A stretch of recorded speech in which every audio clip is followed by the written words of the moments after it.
One of the best ways to get a compressive load to your wrists, which is where the bones are getting squished, is to be on your hands and knees in quadruped.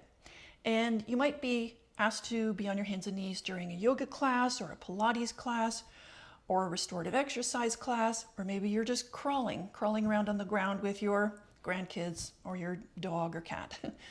But a lot of people find that difficult because of the amount of pressure on the wrist, and the wrist, of course, being an extension. I've given you a modification in the past where you flex your fingers over the front edge of a yoga block, because when you flex your fingers, it gives you access to a little more range of motion in the wrist. But that's not so helpful if you're not staying in one place, right? If you're moving around on the floor, you can't really take the block with you. So how do you build the tolerance to be on your hands and knees with your fingers straight and your wrist extended?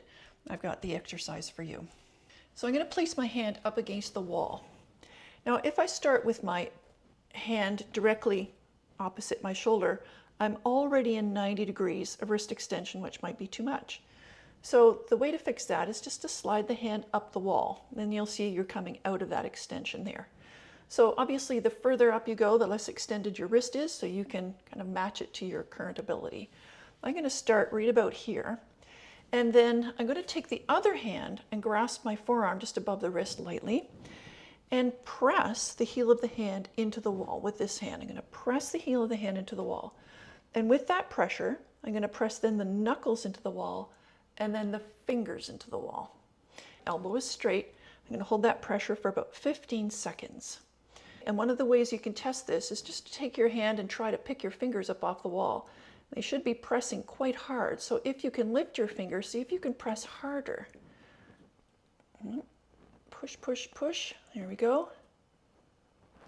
And then go back to pressing the heel of the hand. Sometimes it's hard because you'll get the pressure through the tips of the finger and the knuckles will lift, but you've got to try to get the heel of the hand, the knuckles, and all of the fingers straight. So if you need to take your hand further up the wall to do that, go ahead. But eventually over time, you'll be able to slide your hand further down and further down until you've got that 90 degrees of wrist extension. And if you can do 3 15-minute presses, then you're ready to go to the floor.